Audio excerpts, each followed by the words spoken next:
joining us. You are watching African Free Press Television. My name is Bridget Okudeli with the stories in the news this week. The peaceful protest embarked upon on Tuesday by the indigenous people of Biafra against the continued incarceration of Mr. Nnamdi Kanu, the Radio Biafra director, turned bloody in the early hours of Wednesday after an encounter with the Joint Military Task Force comprising the Army, Navy, Police and Civil Defense. The heavily armed task force members engaged in a bloody fight at Niger Bridge Head with some members of the IPOB who vowed to continue their blockage of the bridge until Kanu is released. The tension-soaked encounter left about 9 people dead, 5 at Niger Bridge Head, 3 at Obodu-Ku Road, and a Suyamit seller said to have been hit by stray bullets and died instantly. Meanwhile, the largest market in Kano State, the Sabo Geri market, was set on fire by unknown persons in the early morning hours of Friday. The fire was set between 12 midnight and 2 a.m. According to eyewitness account, the fire was targeted at the section of the market where used clothes and furniture materials are sold. The area of the market was reported to be dominated by Igbo merchants. An approximated number of shops destroyed by the fire was pegged at 65, as at 5 a.m. Friday morning the fire was extinguished by firefighters who were already stationed near the market. The Kogi state election, which was declared inconclusive following the death of All Progressive Congress governorship candidate Audu Abubakar, witnessed an outbreak of violence at the headquarters of the All Progressive Congress in Abuja. About 1,000 youths arrived at the APC secretariat in buses marked Dekina, a local government area in the state. The youths, believed to be supporters of James Falake, running mate to the late Abubakar Audu and Yahaya Bello, went into a free-for-all on citing Yahaya Bello, who was the preferred choice of the APC for Saturday's oncoming supplementary election. The governor of Kaduna State, Malam el-Rufai, has been reported to be the shadowy figure behind the recent travails of MTN Nigeria. A source familiar with the matter who pleaded anonymity disclosed that the Kaduna State governor is the largest shareholder at the Etisalat Nigeria, and his bosom friend Hakim Bello-Osagie is only holding his shares in trust. The source said that Etisalat Nigeria is in financial crisis as their foreign backers are said to be threatening to pull out as they are not getting adequate returns, adding that this was the reason why Malam el-Rufai was pushing hard for MTN to pay the 5.4 billion naira sanction imposed on it. The belief was that MTN Nigeria's operations would be hampered and Etisalat would make gains. The source further hinted that the MTN matter may not be unrelated to the power tussle for the 2019 presidency, which has already begun in earnest. The Catholic Bishop of Sokoto Diocese, Matthew Kuka, said terrorism in Nigeria was indirectly created by northern leaders who use religion to deceive poor Muslims. Kuka said this in his keynote address at a conference organized by the Islamic Welfare Foundation at the Foundation University, Osogbo. At the event titled The Muslim Agenda for Nigeria, Challenges of Development and Good Governance, the cleric said the fresh agitation for an Islamic state by Boko Haram could be traced to the promise made by northern leaders to ensure the total implementation of Sharia law.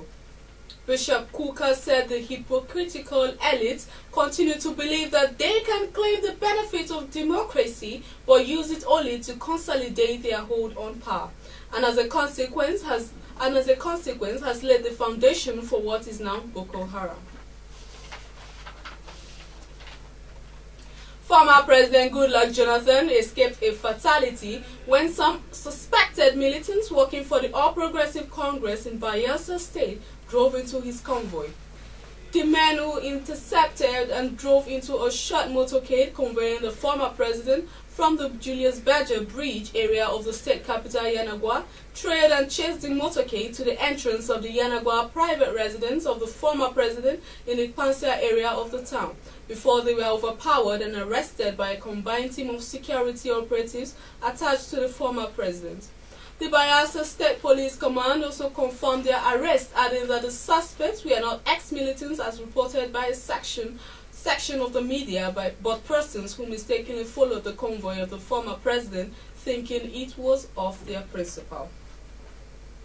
The Nigerian National Petroleum Corporation (NNPC) on the 1st of December announced the loss of 240.987 billion naira in the operations for the 10th month between January and October 2015. The NNPC, in its monthly oil and gas report for October 2015, also revealed that all its total sales proceeds from the export of crude oil and gas in October, amounting to $445.786 million, with about 89.157 billion naira was utilized for joint venture cash called fund, while only 88.475 billion naira was paid to the Federal Account Allocation Committee in the months under review. The former Nigerian Minister for Petroleum, Mrs. Diezani has reiterated that she was fully committed to a cause of empowering indigenous oil and gas companies in Nigeria while she was in office. She made this known in an interview with the CEO of Ovation magazine in London, Mr. Dele Momodu. She noted that as the chairman of the Nigerian Content Development and Monitoring Board, she did her job to the best of her ability and intention. She pointed out that former President Goodluck Jonathan and herself were determined to empower Nigerians, especially the young ones. Oscar Pistorius' expectation for early freedom was cut short after the Supreme Court of Appeal in South Africa overturned his culpable homicide conviction for killing his girlfriend, Rivers Tinkham, to murder, a crime which carries a hefty sentence of a minimum of 15 years in jail in South Africa. Justice Eric Leach has on Thursday, December 12, 2015, upgraded the conviction of the six-time Paralympic champion to murder after detailing the case and the reasons he cannot accept Pistorius' earlier version of events. The Cameroonian Defense Ministry reported its troops have killed 100 Boko Haram militants and freed 900 captives that were held by the militant group in the country. Cameroon's Defense Minister, Joseph Betty Asomo, gave the report through a news site that a significant stock of weapons and ammunition and flags belonging to the Islamic State of Iraq and Levant, ISIL, which Boko Haram is connected to, have been seized. In the same vein, a Taliban source revealed that Afghan Taliban leader Mullah Mansour was shot and injured during a meeting of militant leaders in the southwestern Pakistan. According to sources, Mansour was seriously injured and less likely to survive. Another source also revealed that at least 6 other Taliban troops, including Mansour's bodyguard, were killed in the shootout. For more stories, please log on to our website at www.africanfreepress.com, like our Facebook page at African Free Press, follow us on Twitter at African Free Press, and don't forget to join in our discussions at African Free Press Forum. Also, subscribe to our YouTube channel at African Free Press. My name is Bridget Okudili. Do have a good night.